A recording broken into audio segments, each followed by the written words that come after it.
Hi everybody, my name is Spammals and welcome to the house of Anne Frank. In this historical BR experience, we're going back to 1942 Amsterdam, where we will discover how Anne Frank and her family hid from persecution by the Nazis for 2 years in their secret home. Now, this is on the Oculus Rift. I believe it is free to play. On that bombshell, without any more stalling, let's begin!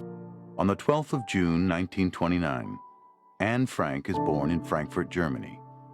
She is the second child of Jewish parents, Otto and Edith Frank. Her older sister is called Margot. In 1933, when Anne is 3 years old, Adolf Hitler and the Nazi Party rise to power in Germany. The Nazis, building on existing anti-Jewish sentiments, blame the Jews for many of Germany's problems, and Hitler's government soon passes laws that turn Jews into second-class citizens. As a result, many German Jews decide to leave Germany and seek refuge elsewhere. The Frank family moves to Amsterdam, the Dutch capital, where Otto Frank establishes his own business. The family settles in, leading a normal life for a number of years. But then, in May 1940, shortly after the start of the Second World War, Nazi Germany invades the Netherlands. It installs an oppressive regime and starts isolating the Jewish population. In 1941, the situation worsens as the Nazis start to carry out raids, arresting Jewish men and transporting them to concentration camps in Nazi Germany. In July of 1942, when Margot receives a call-up notice to go and work in Nazi Germany, Otto and Edith Frank decide to take action. Having already prepared a hiding place in an empty part of Otto Frank's company building, they hurriedly move their family into the secret annex and go into hiding. Here, the Frank family is soon joined by 4 other Jewish people: Otto's co-worker Hermann von Pels, his wife August, and their son Peter, and one of Otto's friends, Fritz Pfeffer.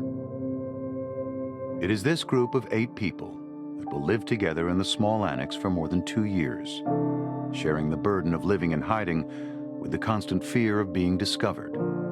All this time, they are cared for by 6 helpers, trusted employees of Otto Frank, who supply them with food and other necessities. During this period, Anne, then a young teenager, keeps a diary, writing about her feelings and experiences in the annex, about the events taking place in their secret hiding place, its entrance hidden behind a revolving bookcase. And here we go. Welcome, everybody. So if you can't tell already, this is going to be a pretty intense and serious experience. Countless friends and acquaintances are on their way to a horrible destination. Night after night, the green or gray military vehicles drive by, ring every bell to ask if Jews live there. If so, the whole family has to go along right away. If not, they move on. No one can escape their fate unless they go into hiding. Oh, here we go. Bookshelf. Grab that. So simple, yet it works. Our hiding place has now become a true hiding place. Mr. Kugler, you see, thought it would be better to place a cupboard in front of our door. But then, of course, a cupboard on hinges that can open like a door. Now, when we want to go downstairs, we have to duck first, then jump. After 3 days, we were all walking around with bumps on our foreheads, because everyone kept banging their heads against the low doorway. Peter then made the door frame as soft as possible by nailing to it a cloth full of wood shavings. We'll see if it helps. So these are words from her diary. She's only 13 years old when she started this diary, I believe. Straight across from the door, a steep set of stairs. To the left, a little hallway and a room, which is to be the Frank family's living room and bedroom. The Frank family's living room and bedroom's there. And I guess we've got an attic space for a secret house. It's quite large. Oh, hi. Of course, we are never allowed to look out the window or go outside. During the day, we always have to walk quietly and speak softly. The people in the warehouse mustn't hear us. Indeed, so no matter how much they trust everyone in the company, beyond the 6 core people that they definitely trust, anyone at any time could drop a tip off to the Gestapo, like, hey, there's somebody upstairs, and boom, they would be absolutely caught. It weighs on me more heavily than I can say that we can never go out. and I am terribly afraid that we will be caught and executed. That, of course, is not a very pleasant prospect. No, it's not a pleasant prospect. We always look forward to those Saturdays, because that's when the books arrive. Normal people don't know how much books mean to someone who is locked up. Reading, studying, and the radio are our only distractions. You're allowed the radio? Surely people would hear that. Hey, so we got these two covers on the wall. I imagine they're kind of like bomb covers. If you hear the air raid siren go off or whatever, boom, cover the windows up. Well, visually, this is looking amazing. Like, it looks lifelike. It truly does. It's like photoreal. At least to me, in my eyes, it is. Growth marks. It's terrible being sick in here.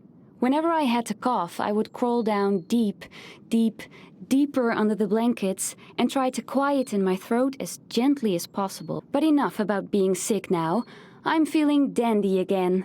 I've grown half an inch, put on 2 pounds, pale and eager to learn. I didn't think about that. Yeah, when you're sick and like you're coughing and uncontrollably whilst trying to hide. Yeah, not fantastic. Our little room, with its stern walls, was very bare until now, thanks to Father, who had brought my whole collection of picture postcards and movie stars here beforehand. I have been able to treat the walls with a pot of glue and a brush, and so turn the entire room into one big picture. So if you're not aware, Amsterdam, like, their buildings, they're not very wide, but they're very tall. That's how the buildings are. I would really like to walk around. I don't mind the teleportation, but I want to get in and have a look.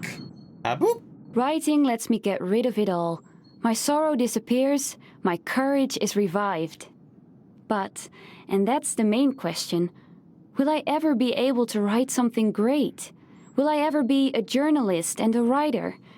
I hope, oh, I do so hope I will, because writing lets me register everything, my thoughts, my ideals, and my fantasies. I imagine faced with the prospect of being, like, trapped, as it were, for 2 years or longer, writing down your thoughts and opinions helps kind of keep your sanity a little bit.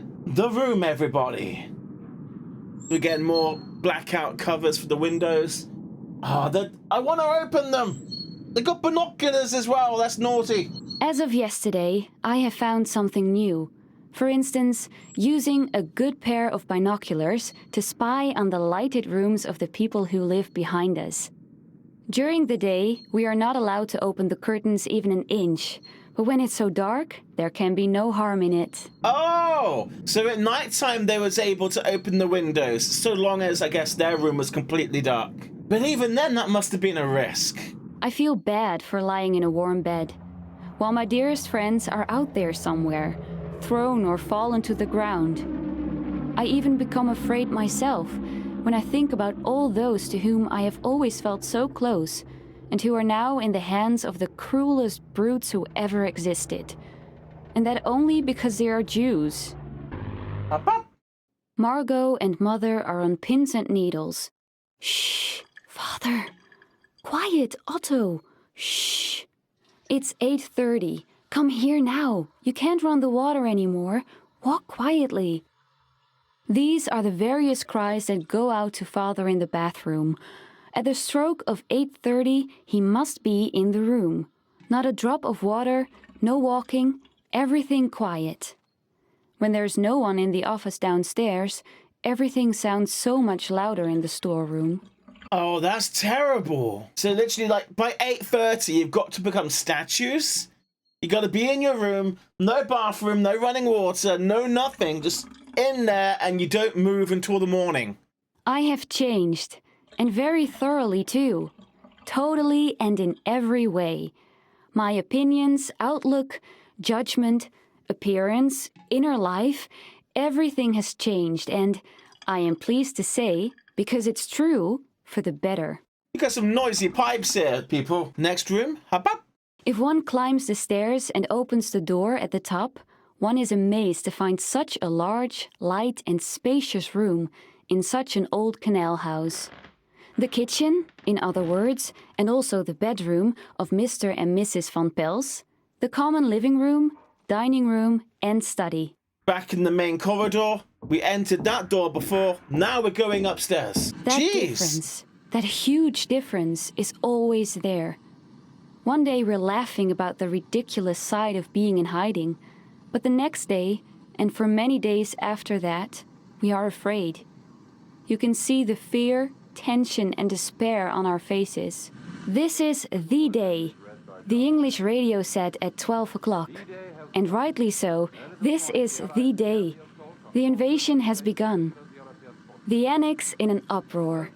Could it really be that the long-awaited liberation is on its way? The liberation about which we've talked so much, but that is still too lovely, too fabulous to ever come true. Could this year, this 1944, grant us victory? We don't know yet either, but the hope that springs eternal makes us brave, gives us renewed strength. That's heartbreaking, that really is. Like, they're so close, yet they don't know. They don't know. You're really loud, whatever you are, the stove. During the 21 months we've been here, we have gone through quite a number of food periods. By food periods, I mean periods during which one gets nothing else to eat but a certain dish or certain vegetables. It is not nice at all to have to eat sauerkraut, for example, every day at lunch and at dinner again. But when you're hungry, there are lots of things you put up with. I know it's no comparison, but I do eat an awful lot of chicken. When you knock on his door early in the evening and hear someone quietly call out, "Yes, yes," then you can be sure that when you open the door, you will find him peeking out at you from between 2 steps of the stairs to the loft, and that he will usually continue with a rather welcoming "so." His little room is, well, what is it really? I think a sort of landing on the way to the loft. Very small, very dark and very humid. But he has made it into a real bedroom. I like it. I think it's cozy. And they got a bike. You're not going to use that. Why'd you got a bike? Do you really think that father and mother would approve of me sitting on a divan with a boy, kissing? A boy of 17 and a half and a girl of almost 15? I don't really think so. But I have to rely on myself in this case. It's so peaceful and safe to lie in his arms and to dream. It is so exciting to feel his cheek against mine. It's so lovely to know that someone is waiting for me. So she kind of started dating, is that what they're saying right there? I don't know, like, the intimate story of Anne Frank. I, of course, know of Anne Frank and what happened. This is why I was excited to do this experience, because I wanted to kind of get closer to the story and know a bit more than just the basics, you know? I've reached the point where it doesn't matter much anymore whether I die or whether I live on. The world will go on spinning without me, and I can't do anything to change events anyway. I let it come and do nothing but study, and hope that things will turn out well. I mean, you can kind of hear through her texts, like, she's a very brave girl, she's very brave, in spite of the increasing dangers and her inability to change anything from this position.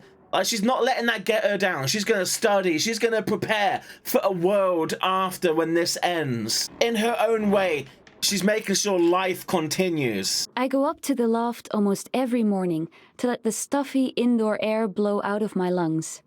This morning, when I went to the loft again, Peter was there cleaning up.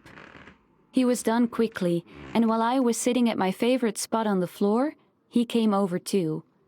The two of us looked at the beautiful blue of the sky, at the bare chestnut tree with little drops glistening on its branches, at the seagulls and other birds that seemed made of silver in the sunlight, and all of that moved and touched both of us, so that we could no longer speak. How about that, everybody? Over there.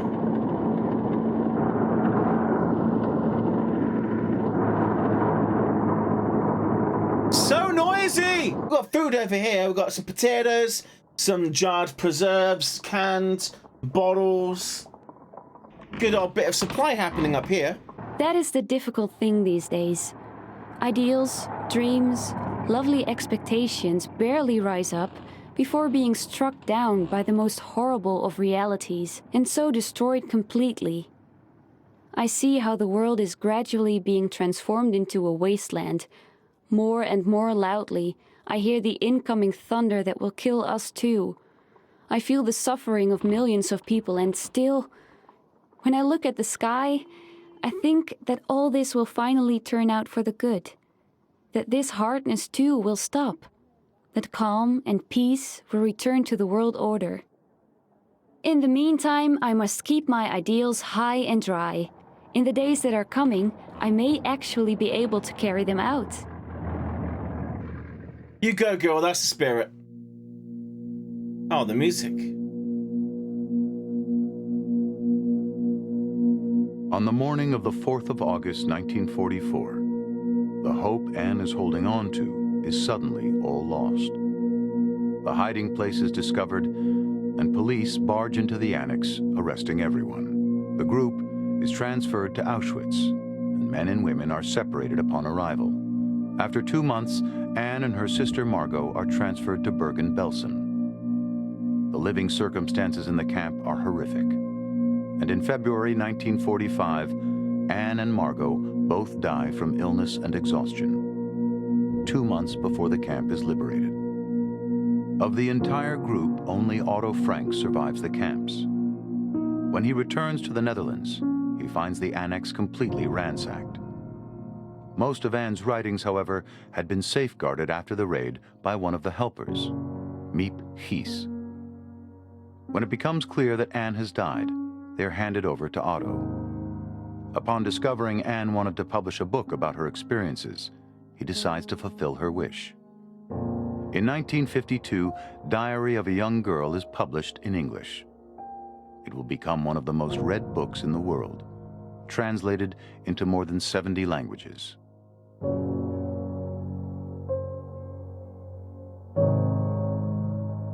So that was the House of Anne Frank, the VR experience, everybody. That was really touching at the end. It really did kind of just catch my throat, you know?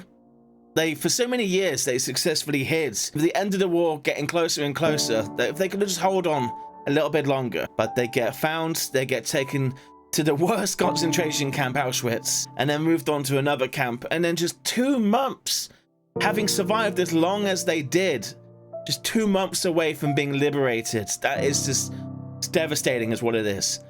Anyway, I hope this was educational at the least for everybody. If you have any thoughts and opinions, please do leave them in the comment section down below. And whilst you're at it, follow me on Twitter and tell me if you've ever been to the Anne Frank house. On that bombshell, thank you for watching. Rate, comment and subscribe, and I'll see you in the next episode. Goodbye everybody.